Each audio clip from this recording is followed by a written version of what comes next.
Hi, I am Yashovardhan. सो कैसा आप लोगों की तैयारी चल रही है? राइट। सो आज हम लोग जो टॉपिक देखने वाले हैं ये न्यूज़ में है, और ये टॉपिक है कि जो फिजिकली हैंडीकैप्ड्स हैं उनके राइट्स को भी फंडामेंटल राइट के तौर पे कंसीडर करना चाहिए। राइट। सो अगर आप एक क्वालिटी वाली, गुणवत्ता वाली तैयारी करना चाहते हैं तो बिल्कुल आप हजेला IAS अकेडमी के साथ बने रहिए। और यदि आप हमारी ऑनलाइन क्लासेस करना चाहें तो आप ऑनलाइन क्लासेस कर सकते हैं, एप्लीकेशन के थ्रू कर सकते हैं, यूट्यूब के थ्रू कर सकते हैं, और हमारी साइट से हमारा मटेरियल भी आप लोग डाउनलोड कर सकते हैं। सो चलिए हम आज का टॉपिक अपना स्टार्ट करते हैं। तो ये मुद्दा है, राजस्थान और मध्य प्रदेश दो मामले गए थे। मध्य प्रदेश का क्या था कि जुडिशियल सर्विसेज के जो नियम हैं परीक्षा के, ध्यान रखिएगा हैं, और इसके अलावा यहाँ पर भी राजस्थान जुडिशियल सर्विसेज, इनके भी, इन दोनों के नियमों में कुछ ऐसा था कि यहाँ पर अगर कोई व्यक्ति, ठीक है, जिसको दिखता नहीं है, नेत्रहीन व्यक्ति है, जिसकी दृष्टि कम है, उनको नहीं लिया जाता था। इस तरह के नियम थे।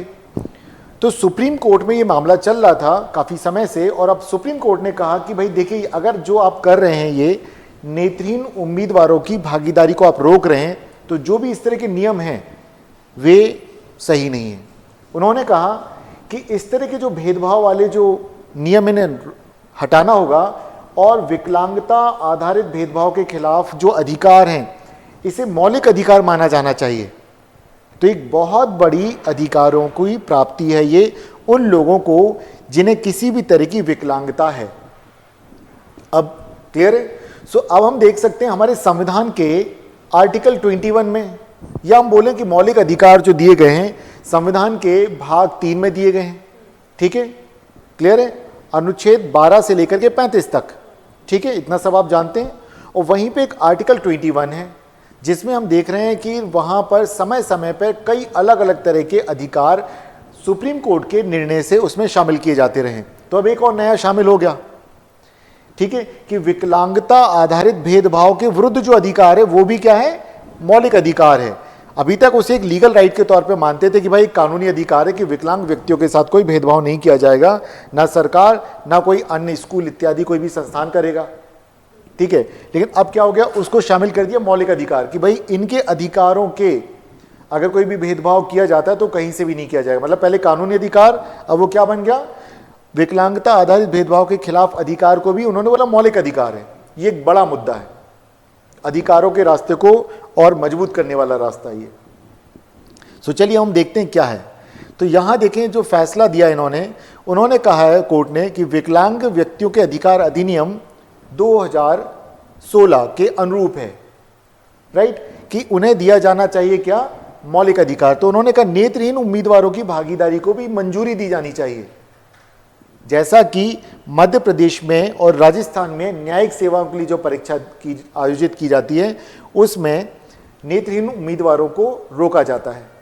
तो अब जहां पे जस्टिस JB पारदीवाला और R महादेव की जो पीठ है सुप्रीम कोर्ट की, उन्होंने अपना डिसीजन दिया। क्लियर है? अब देखिए कैसे, तो अब देखते हैं। अदालत ने यहां कहा कि नेत्रहीन उम्मीदवारों को भी न्यायिक सेवाओं में जाना चाहिए। अब देखिए, अभी तक क्या था कि आप सोच के देखिए जरा कि कलेक्टर है, अर्थात एक IAS ऑफिसर, नेत्रहीन व्यक्ति का IAS ऑफिसर बन सकता है लेकिन जज नहीं बन सकता था। तो कहते भाई इससे योग्यता कैसे कम हो जाती किसी व्यक्ति की?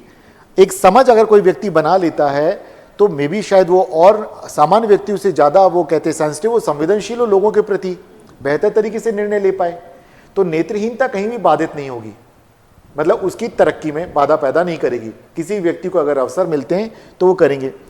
अब हालांकि सरकार को उन्होंने बोला है कोर्ट ने कि आपको 3 महीने का समय देते हैं, आप इससे संबंधित नियम बना दीजिए, क्योंकि भाई नियम बनाने का काम तो एग्जीक्यूटिव बॉडी का होता है। जुडिशरी के पास तो अधिकारों से संबंधित मुद्दे जाते हैं और वो करते हैं। यहाँ मैं कुछ बातें आप लोगों के साथ करना चाहूँगा। देखो, जब ये मुद्दा आया न्यूज़ में ये, और पिछले 2-3 दिन पुराने अखबार में से एक खबर निकली है। सो अब अगर हम यहाँ बात करें तो यहाँ से क्या क्या प्रश्न बनेंगे? प्रश्न बनेगा सबसे पहले कि मूल अधिकारों से संबंधित बात कर रहे हैं, तो संविधान में मूल अधिकार कहां पर हैं? तो भाग 3 कौन कौन से आर्टिकल से कहां तक है? 12 से लेकर के 35 तक, ठीक है, यहां तक दिए गए। अब उसमें अगर इसकी हम बात करें कहां शामिल किया जाएगा, तो बताओ 21 में शामिल किया जाएगा इसे। क्लियर है? तो आर्टिकल हम 21 में देखेंगे, जैसे विदेश यात्रा का अधिकार जो मेनका गांधी को मिला था वो भी तो 21 में शामिल किया गया, ठीक है। तो इसको कहाँ शामिल किया जाएगा? 21 में। तो एक तो यहां से बात निकल के आ गई। फिर अब आता है अगली बात, देखिए यहां पर अदालत ने क्या कहा, मध्य प्रदेश की जुडिशियल सर्विसेज के नियम 1994 के नियम 6A को रद्द कर दिया। क्यों? क्योंकि ये नेत्रहीन उम्मीदवारों को बाहर करता था, ये कहता था, उन्हें डीबार कर देता कि नेत्रहीन उम्मीदवार आ ही नहीं सकते, परीक्षा में बैठ ही नहीं सकते। क्लियर है? और क्या किया इन्होंने कहा नियम 7 की शर्त को भी निरस्त किया गया। पहले तो 6A की और अब एक 7 इसकी भी। क्यों? क्योंकि ये समानता के सिद्धांत का उल्लंघन करता है। अब यहां समानता की बात की तो बताओ कौन सा आर्टिकल लग जाएगा? यस, गुड, समानता का सिद्धांत। क्लियर है? सब देख रहे हैं। खबर आती है एक, नो डाउट ये बहुत काम की खबर है, हमारे मेंस में हम लोग इसी में से आंसर लिखेंगे, जब यह निबंध में लिखना है तो आएंगे। और आज कौन सा दिन है? वैसे अधिकारियों की बात कर रहे तो थोड़ा बात कर लेते हैं। आज की वर्ल्ड विमेंस डे, यही है, महिलाओं के लिए इस दिन है दुनिया भर में। सो आज है 8 मार्च, हर साल 8 मार्च को महिलाओं को समर्पित ये दिन मनाया जाता है। क्लियर है? चलिए, बहुत अच्छी बात है, आप सभी जानते हैं। सो अब हम यहाँ पे बात करें अधिकारों की बात, और वहाँ हम देख चुके हैं ऑलरेडी महिला और पुरुष को समान कार्य के लिए समान वेतन जैसे अधिकार दिए जा चुके हैं। आर्टिकल 21 में भी है और आर्टिकल 39 में भी है कि भाई उनको अधिकार है। हम एक चीज़ और देख चुके हैं, जब भी हम समानता के अधिकार की बात करते हैं तो महिलाओं को रिजर्वेशन दिया जाता है। वो कहते 14 के अगेंस्ट है, वो 15 के अगेंस्ट है, जहाँ पे कहा गया है किसी भी व्यक्ति के साथ कोई भेदभाव नहीं किया जाएगा। क्लियर है? सो यहां पर 14 को भी लागू किया जा रहा है, वहां जेंडर के बेस पर उनको पॉजिटिव डिस्क्रिमिनेशन करते हैं। तो इनके लिए भी कहा गया है कि जब 14 को आप मान रहे हैं, 14 को मान रहे हैं, तो इनके लिए भी कुछ इस तरह के नियम बनाए जाएं जिससे कि इन्हें क्या किया जाए, SC ST के जैसा रिजर्वेशन दिया जाए। आगे आपको मिलेगी वो लाइनें।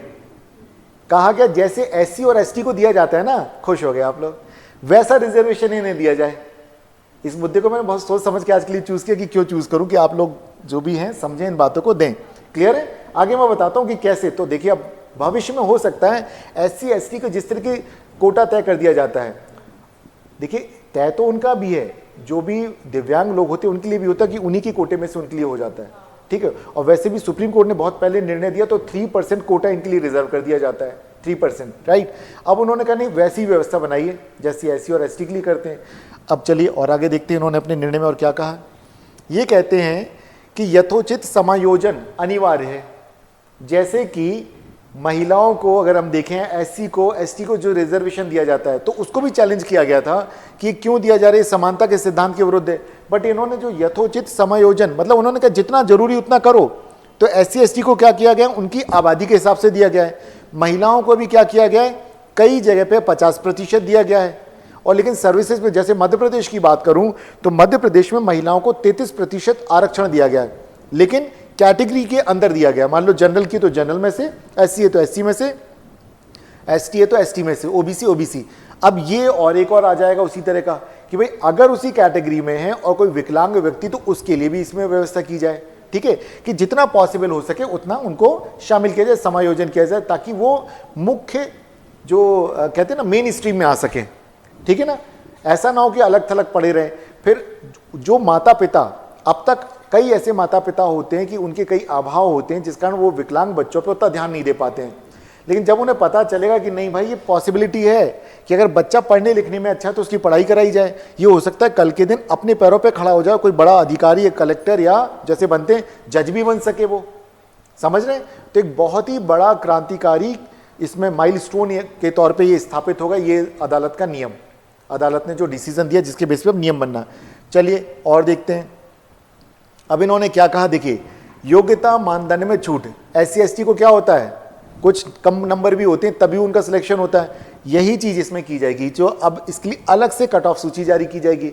और UPSC के एग्जाम में ऑलरेडी ऐसा होता है, UPSC के एग्जाम में ऑलरेडी होता है, तो वहां पर उसी चीज को भी यहाँ पे फॉलो किया जाएगा। वहां पे कट ऑफ उनका काफी कम जाता है। ठीक है? सामान्य लोगों के साथ नहीं कर सकते। तो देखिए क्या कहा उन्होंने, फिजिकली जो हैंडीकैप्स हैं उनके लिए कट ऑफ अंक और अन्य पात्रता मानदंडों में छूट दी जानी चाहिए, जैसे कि SC और ST उम्मीदवारों को दी जाती है। ठीक है? तो उन्होंने कहा योग्यता मानदंडों में, क्योंकि भाई ठीक है वो उतने सामान्य तरीके से नहीं पढ़ सकते ना, कई बार तो उनका एडमिशन ही नहीं होता स्कूलों में। तो ऐसे में उनके लिए क्या होना चाहिए, देखो घर में अगर कोई कमजोर बच्चा होता है तो माता क्या करती है, उसका खास ध्यान रखती ना।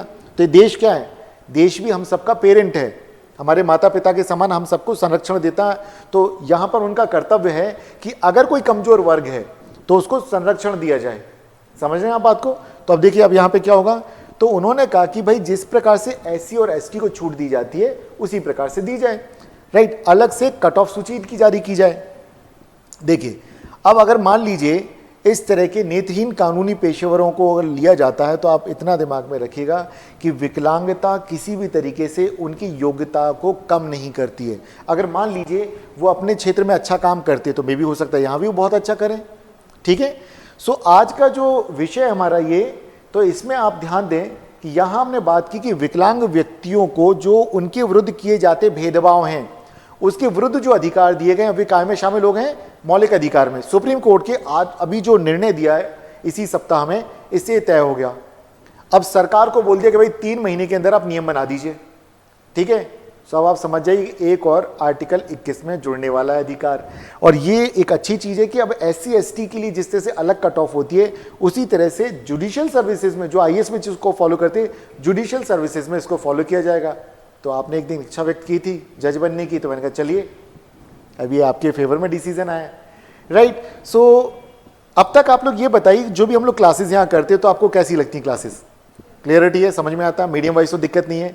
यहाँ पूरे में सिर्फ और हिंदी में ही नोट्स लेके आता हूँ, वहाँ मैं इंग्लिश में लेके आता हूँ दूसरे वाले UPSC वाले बैच में, क्लियर है।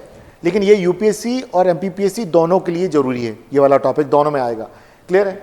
सो अब मैं यही कहूँगा कि अगर आप चाह रहे हैं कि अच्छी तैयारी आप कर सकें तो उसके लिए क्या करना होगा, आंसर राइटिंग की प्रैक्टिस अभी करना होगा, तो उसमें लग जाइए, क्लियर है। आप सभी जो लोग भी अभी देख रहे हैं हमारे इस वीडियो को, तो उनको भी मैं यही कहूँगा कि अगर वे एक अच्छी तैयारी करना चाहते हैं तो वे लगातार लिखने की प्रैक्टिस करते रहें। आप जो भी पढ़ते हैं उसे लिखने की कोशिश जरूर करें। और जितने भी हमने इस टॉपिक में आज प्रीलिम्स से जुड़े हुए फैक्ट्स बताए हैं उन्हें आप, जब मैं लेक्चर देता हूं तो उन्हें नोट कर लें। अगर आप नहीं कर पाए तो दोबारा से लेक्चर को सुनें और उन्हें नोट कर लें। और आप अपनी तैयारी अगर चाहते कि इसी तरह से एक बेहतर तैयारी कर सके तो आप हमारे साथ जुड़े रहिए हजेला IAS अकेडमी के साथ, जहां हम आपकी एक बेहतर गुणवत्तापूर्ण तैयारी में आपको सहयोग करेंगे। Thank you so much.